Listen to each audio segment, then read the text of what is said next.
ఓం సాయిరామ్. బాబా భక్తులందరికీ కూడా నమస్కారం అండి. అందరూ కూడా సుఖంగా సంతోషంగా ఎప్పుడూ కూడా ఆనందంగా ఉండాలి అని చెప్పి ఆ బాబాగారి తరపున నేను కూడా మనస్ఫూర్తిగా కోరుకుంటున్నాను. ఈరోజు బాబాగారు అందించే సందేశం ఏంటి అంటే కనుక, తల్లి దండం పెట్టి చెప్తున్నా, ఆలోచించకు. ఈ క్షణం నీకు చాలా విలువైనదమ్మా. నీ బంధం గురించి చెప్పబోతున్నా. ఇప్పుడు ఇది రహస్యంగా విను. నిర్లక్ష్యం మాత్రం చెయ్యకమ్మా అని చెప్పి ఏదో ఒక తెలియని సందేశాన్ని ఈరోజు బాబాగారు మనకి అందించాలి అనుకుంటున్నారండి. మరి బాబాగారు ఏ సందేశం అందించినా కూడా అది మన భవిష్యత్తు మంచి కోసమే అని చెప్పి మనందరికీ కూడా నమ్మకమే కదా. మరి ఎవరైతే బాబాగారి మీద నమ్మకం ఉంటుందో వారందరూ కూడా ప్లీజ్ ఈ వీడియోకి ఒక చిన్న లైక్ ఇచ్చి వీడియోని వినడం అయితే స్టార్ట్ చేయండి. మొదటిసారి సాయి పిలుపు ఛానల్లోకి వచ్చినట్లయితే సబ్స్క్రైబ్ చేసుకోండి. ఇక దీనికంటే ముందు కూడా చాలామంది గురువుగారి గురించి అడుగుతున్నారు. అక్క, మీకు తెలిసిన గురువుగారి నెంబర్ ఉంటే పెట్టండి అక్క, ఎన్నో రకాల సమస్యలతో సతమతమైపోతున్నాం అక్క, వేగలేకపోతున్నాం, పడలేకపోతున్నాం అక్క అని చెప్పి అడుగుతున్నారండి. వారి కోసం చెప్తున్నాను. ఈ గురువుగారు మనకు తెలిసిన గురువుగారేనండి. శ్రీ షిరిడి సాయిబాబా ఆశీస్సులతో జ్యోతిష్యం చెప్పబడిన గురూజీ శివరామరాజు గారు. Phone number 9959422552. ప్రతి మనిషికి కష్టం అనేది ఉంటుంది. అనేక రకాల సమస్యలు ఉంటాయి. ప్రేమ, పెళ్ళి, ఉద్యోగం, రాజకీయం, సంతానం లేక ఇబ్బంది పడడం, భార్యాభర్తల మధ్య గొడవలున్నా కానీ, అప్పుల సమస్యలున్నా కానీ, శత్రువుల సమస్యలున్నా కానీ, ఇలా మీకు జీవితంలో ఏ సమస్యతో అయితే మీరు సతమతమైపోతున్నారో ఆ సమస్యను కనుక మీరు గురువుగారికి చెప్పినట్లయితే ఆ సమస్యలకు తగిన పూజలు చేసి గురువుగారు మీకు వెంటనే పరిష్కారాన్ని చూపిస్తారు. గురువుగారు చెప్పింది చెప్పినట్లు 100కి 1000% జరుగుతుందండి. నమ్మకంతో కాంటాక్ట్ అవ్వండి. మీరు సమస్యల నుంచి బయటపడండి. ఇక బాబాగారి యొక్క సందేశం విషయానికి వస్తే కనుక, తల్లి నీకు దండం పెట్టి చెప్తున్నానమ్మా. ఎందుకు ఇంత ఆవేదనతో చెప్తున్నాను అంటే కనుక, ఇప్పటి వరకే నువ్వు చాలా కష్టాలు అనుభవించావు తల్లి. చాలా బాధలతో నీ మనసంతా కూడా కృంగిపోయిందమ్మా. ఇన్ని కష్టాలు నువ్వు పడుతూ ఉంటే ఒక తండ్రిగా చూసి తట్టుకోలేకపోతున్నాను. కనుకనే దండం పెట్టి నీకు బతిమిలాడుకుంటున్నానమ్మా. నేను చెప్పేది నువ్వు జాగ్రత్తగా విను. ప్రతి సమస్య నుంచి బయటపడతావు. ముఖ్యంగా నీ బంధం ఎవరైతే ఉన్నారో వారు నీ పక్కన ఉంటే కనుక వారిని కూడా కూర్చొని రహస్యంగా ఇది విని కనుక మీరు తెలుసుకున్నట్లయితే మీ జీవితంలో మీరు పడుతున్న ప్రతి సమస్య నుంచి నేను బయట వేస్తాను తల్లి అని చెప్పి ఈరోజు బాబాగారు మనకి మాటనిస్తున్నారు. తల్లి, మిమ్మల్ని కాపాడడానికి ప్రతిరోజు కూడా ఎవరో ఒకరు పైనుంచి ఒక దేవదూత వచ్చి మిమ్మల్ని కాపాడదు. ప్రతిరోజు కూడా నేను బాబాని నీ వెంట ఉంటాను అని చెప్పి నేను నీకు హామీ ఇస్తాను. కానీ నీ కర్మ ఫలం ఏదైతే ఉందో ఆ కర్మ ఫలాన్ని నువ్వు అనుభవించక తప్పదు తల్లి. అందులో నేను 100% నువ్వు కర్మఫలాన్ని అనుభవిస్తే కనుక దానికి నేను ఒక 40 నుంచి 50% నువ్వు నా భక్తురాలివి అవ్వడం చేత తగ్గించగలుగుతాను. కానీ 100% అయితే నేను తగ్గించలేను తల్లి. మరి మిగతా 50% ఎలా తగ్గించుకోవాలి? 50% నీ బాబానైనా నన్ను నమ్ముకున్నావు కాబట్టి నా బిడ్డ బాధని నేను చూడలేక తగ్గిస్తాను. మరి మిగిలిన 50% ఎలా తగ్గుతుంది అని చెప్పి నువ్వు నన్ను ప్రశ్నించవచ్చు. అయితే ఇప్పుడు నేను చెప్పే వీటిని కనుక నువ్వు నీ జీవితంలో అలవాటు చేసుకుంటే, అంతేకాకుండా నీ భర్తకి కూడా ఇది నువ్వు వినిపిస్తే తను అనుభవిస్తున్న కర్మఫలాన్ని నుంచి బయటపడవచ్చు. నువ్వు పడుతున్న కష్టం నుంచి కూడా బయటపడవచ్చు. ప్రతి మనిషికి కూడా ఎన్నో రకాలైన ఎమోషన్స్ ఉంటాయి. కొన్నిసార్లు కోపంగా ఉంటారు. బాగా పని ఎక్కువైపోయినప్పుడు, ఒత్తిడి ఎక్కువైపోయినప్పుడు, పనిలో అలసట ఎక్కువైపోయినప్పుడు మనిషికి ఒక స్ట్రెస్ అనేది వస్తుందన్నమాట. ఆ స్ట్రెస్ అనేది వచ్చినప్పుడు నీకు ఆ కోపం అనేది మరింత పెరిగిపోతూ ఉంటుంది. అటువంటప్పుడు నిన్ను నువ్వు ఎలా కంట్రోల్ చేసుకోవాలో కూడా నీకు తెలిసి ఉండాలి. అలా కోపంలో ఉన్నప్పుడు, సంతోషంలో ఉన్నప్పుడు, బాధలో ఉన్నప్పుడు, ఇలా నీ యొక్క సందర్భం ఏదైనా కానీ నిన్ను నువ్వు కంట్రోల్ చేసుకునే ప్రయత్నం కనుక నువ్వు చేసినట్లయితే నువ్వు పర్ఫెక్ట్గా నీ జీవితంలో ముందుకు వెళ్ళగలుగుతావు. తల్లి, ముఖ్యంగా నువ్వు దానికోసం తెలుసుకోవాల్సింది ఏంటి అంటే కనుక, ఎటువంటి సమస్య నీకు వచ్చినా కానీ, ఎటువంటి కష్టం నీకు ఎదురైనా కానీ, ఏ రోజు నువ్వు పని చెయ్యాలి అని చెప్పి అనుకుంటావో ఆ పనిని నువ్వు చేసే ముందు ఒకే ఒక్క మాట అనుకుంటావు, బాబా కొంచెం ఈరోజు నాకు ఏమీ బాగోలేదు, నీరసంగా ఉంది బాబా, నేను చెయ్యలేను. ఎందుకంటే ఏదన్నా ఒక పని చేస్తే దాన్ని పర్ఫెక్ట్గా చేయాలి, అదే నా యొక్క లక్ష్యం. కానీ దాన్ని పర్ఫెక్ట్గా చేయలేనప్పుడు నేను ఎందుకు బాబా ఈరోజు ఈ పని చేయాలి, నాకు ఓపిక ఉన్న రోజే దాన్ని పర్ఫెక్ట్గా చేస్తాను బాబా అని చెప్పి నువ్వు అనొచ్చు. కానీ నువ్వు పర్ఫెక్ట్గా చేద్దాము అనుకొని రోజులకి రోజులు గడిచిపోయి, నెలలు గడిచిపోయి, సంవత్సరాలు కూడా తిరిగిపోతున్నాయి. కానీ నువ్వు ఆ పని చేసేది లేదు, ఆ పనిలో పర్ఫెక్షన్ అనేది నువ్వు పొందేది లేదు. కనుక ముఖ్యంగా గుర్తుంచుకోవాల్సింది ఏంటి అంటే కనుక, ఇది ఆడవారైనా కానీ, మగవారైనా కానీ, భార్యాభర్తలు ఇద్దరు విన్నా కూడా ముఖ్యంగా మీరు గుర్తుంచుకోవాల్సింది ఏంటి అంటే కనుక, నాయనా నువ్వు ఏ పని చేయాలి అనుకుంటున్నావో ఆ పనిని నువ్వు రేపు చేద్దాము అని వాయిదా వేసుకోకుండా ఎప్పటి పనిని అప్పుడు పర్ఫెక్ట్గా చేసుకుంటూ పోతే కనుక ఖచ్చితంగా నువ్వు జీవితంలో ముందే ఉంటావు అని గుర్తుంచుకో. ప్రతి మనిషికి కూడా ఏదో ఒకటి, ఒక ప్రత్యేకమైన దాంట్లో ఒక ప్రత్యేకమైన ఏకాగ్రత, లక్ష్యం, దాంట్లో ఒక గుర్తింపు ఉంటుంది. ప్రతి మనిషికి ఒక్కొక్కరికి పెయింటింగ్ చేయడం అంటే ఇష్టం, ఒక్కొక్కరికి టైల్స్ వేయడం అంటే ఇష్టం, ఒక్కొక్కరికి టాపీ పని చేయడం అంటే ఇష్టం, ఒక్కొక్కరికి వ్యాపారం చేయడం అంటే ఇష్టం. అలా ఎవరికి ఏ పని ఇష్టం ఉంటుందో అందులో ఎలా పర్ఫెక్ట్గా చేయగలుగుతాము అని చెప్పి వెంటనే ముందడుగు వేయండి. ఏ రోజు పనిని ఆ రోజు చేయండి, ఖచ్చితంగా మీరు లక్ష్యాన్ని సాధిస్తారు. నేను హామీ ఇస్తున్నాను. ఇలా చెయ్యకపోవడం వల్లే ఇప్పటి రోజున నువ్వు ఇన్ని రకాల కష్టాలను ఎదుర్కొంటున్నావు. తల్లి, ఇక రెండవది ఏంటి అంటే కనుక, మిమ్మల్ని, మీ పనులను ముందు మీరు అర్థం చేసుకోండి. అలా అర్థం చేసుకోకుండా మీ పని వల్ల మీ ఇంట్లో వారు కనుక ఇబ్బంది పడుతున్నా, కష్టం పడుతున్నా కానీ మీకు మీ యొక్క పనికి ఎటువంటి విలువ అనేది ఉండదు అని గుర్తుంచుకోండి. కొంతమంది భర్తలని కనుక చూసుకున్నట్లయితే వారు పగలల్లా కూడా పని చేసి రాత్రిపూట 10 గంటలకు వస్తారు. వీరికి భార్యతో టైం అనేది గడపడానికి ఉండదు, పిల్లలతో టైం అనేది గడపడానికి ఉండదు. ఇక భార్యాభర్తల మధ్య ఎక్కువసేపు కూర్చునే మాట్లాడుకునే సమయం లేక ఒకరిని ఒకరు తప్పుగా అర్థం చేసుకోవడం మొదలు పెడతారు. దానివల్ల ఇంట్లో తరచుగా గొడవలు అనేవి జరుగుతూ ఉంటాయి. అంతేకాకుండా భార్యని ఎలాగైనా కానీ సంతోష పెట్టాలి అని చెప్పి, పిల్లల్ని ఎలాగైనా కానీ సంతోష పెట్టాలి అని చెప్పి, నాయన నువ్వు ఎన్నో రకాల గిఫ్టులు కొంటూ ఉంటావు, వారు అడిగిందల్లా తీసిచ్చేస్తూ ఉంటావు. దీనివల్ల నువ్వు ఎక్కువ ధనాన్ని కూడా కోల్పోతూ ఉంటావు. జీవితంలో నువ్వు సంతోషంగా ఉండడం ఎంత ముఖ్యమో, నీ యొక్క కుటుంబాన్ని సంతోషంగా ఉంచడం కూడా నీకు అంతే ముఖ్యం. వారితో టైం అనేది నువ్వు స్పెండ్ చేయకుండా ఉంటే కనుక జీవితంలో నువ్వు ఎన్నో రకాల మానసిక సమస్యలకు గురి అయ్యే అవకాశం ఉంది. కనుక నీ యొక్క ఆఫీస్ వర్క్ అయినా కానీ, నువ్వు చేసే ఏ పనైనా కానీ 6 లేక 7 నీ యొక్క ప్రొఫెషన్ లైఫ్ని నువ్వు వదిలిపెట్టి నువ్వు ఫ్యామిలీ లైఫ్లోకి రావాలి.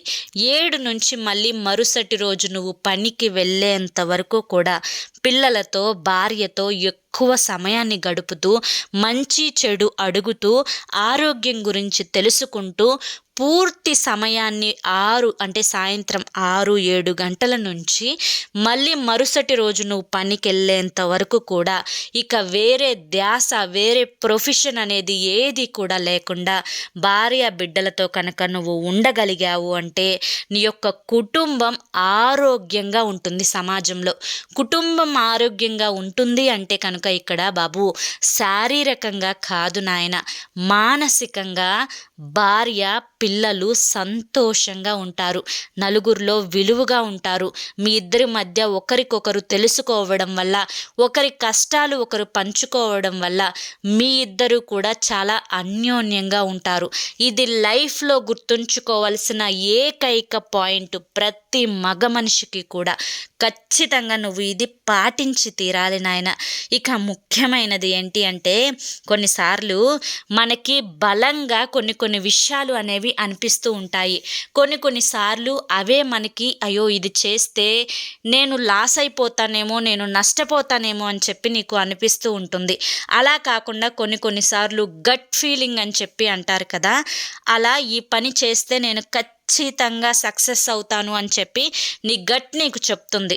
అప్పుడు నువ్వేం చేయాలి అంటే కనుక నీ గట్ చెప్పే మాటలను నువ్వు గుడ్డిగా నమ్ముకొని చేయవచ్చు. ఎందుకంటే నీ యొక్క గట్ ఫీలింగ్ ఏదైతే ఉందో అది నీకు నిజమే చెప్తుంది. కానీ ఫ్యూచర్ గురించి మాత్రం నిజం చెప్పినప్పుడు ఆ గట్ ఫీలింగ్ మాటలు నువ్వు నమ్మకూడదు. మరి ఎటువంటి మాటలు నువ్వు నమ్మాలి అంటే కనుక నీ యొక్క ఆ సిచ్యువేషన్లో అప్పటికప్పుడు నిన్ను ఆ కష్టం నుంచి బయటపడే మాటని నువ్వు గట్ ఫీలింగ్ని నమ్మాలి. అదే ఆ టైంలో నిన్ను కామ్గా ప్రశాంతంగా ఉంచే మాటని నువ్వు నమ్మాలి. నీ సమస్యను పరిష్కరించే గట్ ఫీలింగ్ మాట నువ్వు నమ్మాలి. నిన్ను శాంతంగా సంతోషంగా ఉంచే గట్ ఫీలింగ్ మాట నువ్వు వినాలి. నీ యొక్క కోపాన్ని పెంచేవి వినకూడదు, నిన్ను ప్రేమగా ఉంచేవి నువ్వు వినాలి అని చెప్పి గుర్తుంచుకో. ఇది కూడా కొన్నిసార్లు నీ మనస్సాక్షి, నీ గట్ ఫీలింగ్ ఏదైతే ఉందో అవి చెప్పే మాటలు కూడా నీకు జీవితంలో ఇలా ఉంచేవి అయితే నువ్వు తప్పకుండా వాటి మాట వినొచ్చు నాయన. ఇక తర్వాత అన్నింటికంటే కూడా ముఖ్యమైనది ఏంటి అంటే కనుక నిన్ను మోసం చేస్తున్న అలవాట్లు ఏవైతే ఉన్నాయో అలా నిన్ను మోసం చేస్తున్న అలవాట్లకు నువ్వు అప్పటి వరకు ఎడిక్ట్ అయిన అలవాట్లకు నీ యొక్క అలవాట్లు, ఆ అలవాట్లకే నువ్వు బానిసై ఉంటావు చూసావా, అటువంటి అలవాట్లను ఒక్కసారిగా నువ్వు మార్చలేవు, నాకు తెలుసు. ఎందుకంటే ఇప్పటి వరకు నీ యొక్క మనస్సు, నీ యొక్క శరీరం అన్నీ కూడా అలవాట్లకు పూర్తిగా బానిసైపోయింది. ఇప్పటికిప్పుడు నువ్వు ఇది చూసిన వెంటనే బాబా చెప్పారు అనుకొని ఉదయానికే నువ్వు మారలేవు, అది నాకు తెలుసు. కనుక నిదానంగా నీ బ్రెయిన్కి చెప్పుకోవాలి, ఇది మంచి అలవాటు కాదు, దీన్ని మానుకుంటేనే నా భవిష్యత్తు, నా ఆరోగ్యం, నా యొక్క జాతకం మారుతుంది అని చెప్పి నువ్వు తెలుసుకోవాలి. నిదానంగా మంచి అలవాట్లను నీ యొక్క బ్రెయిన్కి నువ్వు అలవాటు చేయాలి. ఒకేసారి జిమ్కి వెళ్తే 6 ప్యాక్ బాడీ రాదు కదా. నిదానంగా 5 నిమిషాల వాకింగ్, 5 నిమిషాల ఎక్సర్సైజు, 5 నిమిషాలు ఏదైనా కానీ నువ్వు 5 నిమిషాలతో అలవాటును మొదలుపెట్టి నీ బ్రెయిన్కి చిన్నగా అలవాటు చేసుకుంటూ నిదానంగా నీ జీవితంలో చిన్న చిన్న మార్పులను చేసుకుంటూ కనుక వెళ్తే రోజు రోజుకి తప్పకుండా నీ యొక్క అలవాట్లు, మంచి అలవాట్లు అనేవి నువ్వు జీవితంలో పూర్తిగా వాటి మీద నిలబడేలా చేస్తాయి అని చెప్పి గుర్తుంచుకో. కనుక నువ్వు బానిసైన అలవాట్ల నుంచి బయటపడడం నీకు అత్యుత్తమైన మేలు చేసే అలవాట్లుగా మారతాయి అని గుర్తుంచుకో. ఇక తరువాతది ఏంటి అంటే కనుక ఆరెంజ్ కలర్లో ఉన్న ఏనుగు గురించి మాత్రం ఆలోచించకు. ఏంటి బాబా ఇలా చెప్తున్నారు అని చెప్పి నువ్వు అనొచ్చు తల్లి. అంటే ఇప్పుడు నీ యొక్క మెదడు ఏదైతే ఉంటుందో ఆ మెదడు ఏమనుకుంటుంది అంటే నేను ఏదైతే ఆలోచించొద్దు అంటానో అదే ఆలోచిస్తుంది. ఇప్పుడు ఆరెంజ్ కలర్ ఎలిఫెంట్ అనగానే నీకు మనసులో, మెదడులో ఆ బొమ్మ కనిపిస్తూ ఉంటుంది కదా, దాని గురించే ఇది వద్దు అన్నాను కాబట్టి అదే ఆలోచిస్తూ ఉంటుంది. కనుక నీ యొక్క ఆ మెకానిజమైన అలవాటు ఏదైతే ఉంటుందో వద్దు అన్న దాని గురించి ఆలోచించడం, దాన్ని కూడా నువ్వు నిదానంగా మార్చుకోవాలి. అంటే నీ యొక్క శరీరం నీ అధీనంలో ఉన్నట్లుగానే నీ యొక్క మనసు కూడా నీ అధీనంలో ఉండేటట్లుగా మార్చుకుంటేనే నీ జీవితం బాగుపడుతుంది అని గుర్తుంచుకో. ఇక ఇది ఎందుకు చెప్తున్నాను అంటే కనుక, ఉన్నది లేనట్లుగా ఆలోచిస్తున్నావు తల్లి, లేనిది ఉన్నట్లుగా ఆలోచిస్తున్నావు. చిన్న చిన్న వాటికే కంగారు పడిపోతూ ఉన్నావు, భయపడిపోతూ ఉన్నావు. ఆందోళన చెందాల్సిన అవసరం లేని విషయాలకి కూడా ఎక్కువగా ఆందోళన చెందుతూ ఉన్నావు. దీనివల్ల నీ యొక్క మానసిక ఆరోగ్యం ఏదైతే ఉందో అది పూర్తిగా దెబ్బతినే అవకాశం ఉంది తల్లి. ఈ యొక్క మానసిక సమస్యల వల్ల ఇప్పుడే జీవితంలో చాలా కోల్పోయావు, చాలా నిద్రలేని రాత్రులను గడిపావు. కనుక లేనిపోయిన వాటి గురించి ఆలోచించకుండా ఏ పని చేయాలి అదే ఆలోచించు, దాన్ని చేసేసేయి. అంతే తప్పితే లేని ఆరెంజ్ కలర్ ఎలిఫెంట్ గురించి మాత్రం ఆలోచించవద్దు. ఇక ముఖ్యమైనది ఏంటి అంటే కనుక తల్లి, ఏదైనా ఒకటి దక్కిన తరువాత ప్రతి మానవుడికి కూడా మళ్ళీ ఇంకా దక్కించుకోవాలి, ఇంతకంటే పెద్దది దక్కించుకోవాలి. ఇప్పుడు సంపాదించిన డబ్బే కాకుండా ఇంకా డబ్బును సంపాదించుకోవాలి, ఇంకా ఎక్కువగా నేను ఎదిగిపోవాలి, ఒక ఇల్లు కట్టిన తర్వాత మరొక ఇల్లు కట్టాలి, మళ్ళీ ఇంకోటి కట్టాలి. ఇలా ప్రతి మనిషికి కూడా ఆశ అనేది ఉంటుంది. ఈ ఆశ లేని మానవుడు ఎవ్వరూ కూడా ఉండరు. కానీ అవన్నీ చేయొచ్చు. అన్నింటికంటే కూడా ముఖ్యమైనది ఏంటి అంటే కనుక, నిన్ను మనశ్శాంతిగా, నిన్ను సైలెంట్గా ఉంచలేనిది ఏది కూడా నీకు వద్దు తల్లి. ఎందుకంటే ప్రస్తుతం నువ్వు ప్రశాంతంగా ఉండాలి. నువ్వు ఏదైతే చేస్తున్నావో దానివల్ల నువ్వు ప్రశాంతంగా ఉన్నప్పుడు అతిగా అన్నింటినీ కూడా కావాలని కోరుకుంటూ వాటి గురించి ఆలోచిస్తూ ప్రశాంతతని మాత్రం కోల్పోవద్దు. ఎందుకంటే నీ యొక్క లక్ష్యం ఏంటి అంటే కనుక, నువ్వు సంతోషంగా ఉంటూ నీ యొక్క చెడు వ్యసనాల నుంచి నువ్వు బయటపడి నువ్వు ఆరోగ్యంగా ఉంటూ నీకు ఏ పనిలో అయితే ఏకాగ్రత ఉంటుందో దాంట్లో నువ్వు విజయాన్ని సాధిస్తూ నిదానంగా ప్రశాంతంగా నీ జీవితంలో చిన్న చిన్న మార్పులను చేసుకుంటూ ఆరోగ్యకరమైన కుటుంబాన్ని, ఆనందకరమైన జీవితాన్ని నువ్వు కాపాడుకుంటూ వాటిని నువ్వు సంపాదించుకోవాలే తప్పితే లేనిపోని ఆశలకి పోతూ టెన్షన్లు పడుతూ ప్రశాంతత లేకుండా, ఆనందం లేకుండా చేసే డబ్బు అనేది ఎంత సంపాదించినా కూడా వృధానే అని గుర్తుంచుకో. ఎందుకంటే ఒక్కసారి హాస్పిటల్ బెడ్ ఎక్కిన తర్వాత నువ్వు సంవత్సరం సంపాదించిన సొమ్మంతా కూడా ఒక్క రోజులో దారపోసే పరిస్థితులను నువ్వు చాలానే చూసుంటావు. కనుక నీ యొక్క జీవితం ఎలా ఉండాలి అంటే ప్రశాంతంగా ముందు నువ్వు ఉండాలి. తరువాత నిదానంగా ఒక్కొక్కటి అలవాటు చేసుకుంటూ కుటుంబాన్ని జాగ్రత్తగా చూసుకుంటూ ఆరోగ్యంగా ఉండాలి. తల్లి, నీ యొక్క భర్తకి నువ్వు ఇది చూపించినా లేదా నీ భర్తే ఇది చూస్తున్నా కానీ ఈ యొక్క చిన్న చిన్న మార్పులని కనుక నీ జీవితంలో లేదా వారి జీవితంలో మార్చుకునే ప్రయత్నం చేస్తే ఏ ఆడబిడ్డకు కష్టాలు ఉండవు, ఏ ఆడబిడ్డ కన్నీరు పెట్టదు. ఏ ఆడబిడ్డ కన్నీరు పెట్టని ఇల్లు ఉంటుందో ఆ ఇంట లక్ష్మి నివాసం ఉంటుంది, ఆ ఇంట సిరి సంపదలు కురుస్తాయి, ఆ ఇంట ఆనందం కమ్మగా ఉంటుందన్నమాట. ఇక అంతేకాకుండా ఆ ఇంటి బిడ్డలు చదువులో ముందుంటారు, ఒక మంచి స్థాయిలో నిలబడగలుగుతారు. అలా కాకుండా ఏ ఆడబిడ్డ ఇంట్లో ఎప్పుడు కన్నీరు కారుస్తూ ఉంటుందో అటువంటి భర్త ఎప్పుడు మనశ్శాంతిగా ఉండలేడు, ఏది సంపాదించలేడు. ఒకవేళ సంపాదించినా ఆ సంపద ఏదో ఒక రూపంలో తుడిచిపెట్టుకుపోతూనే ఉంటుంది. ఈ విషయాలు ముఖ్యంగా మగవారు కూడా గుర్తించాలి. అంతేకాకుండా ఆడవారు కూడా మగవారి కష్టాన్ని అర్థం చేసుకొని మగవారిని కూడా ఒక బిడ్డలా చూసుకుంటే కనుక భర్తలో కూడా ఒక మంచి మార్పు వచ్చే అవకాశం ఉంటుంది. మీ జీవితాలు పాడవ్వాలి అన్నా కానీ, మీ జీవితాలు ఆనందంగా ఉండాలి అన్నా కానీ ఖచ్చితంగా ఏదైనా కానీ అది మీ చేతుల్లోనే ఉంటుంది అని చెప్పి గుర్తుంచుకో. ఎంత తెలివితేటలున్నా, ఎంత ఆకట్టుకునే మాటలున్నా కానీ మనిషికి రవ్వంత, ఆవగింజంత అదృష్టం చాలా ముఖ్యం. ఆ ఆవగింజంత అదృష్టాన్ని ఈ పనులన్నీ చేసిన వారికి నేను తప్పకుండా ప్రసాదిస్తాను. నీకంతా కూడా మంచే జరిగేలా చూస్తాను. నా మీద నమ్మకంతో ఉండు తల్లి అని చెప్పి ఈరోజు బాబాగారు మనకి చాలా చక్కటి సందేశాన్ని అందించారండి. ఈ యొక్క సందేశం నా ఉద్దేశం ప్రకారం అయితే భార్యాభర్తలు ఇద్దరూ కూడా వినాలి. అప్పుడే వాళ్ళ బంధం ఏదైతే ఉంటుందో అది బలపడుతుంది. ఈ సందేశం నచ్చింది అనిపిస్తే ఒక చిన్న లైక్ ఇవ్వడం మాత్రం మర్చిపోవద్దు.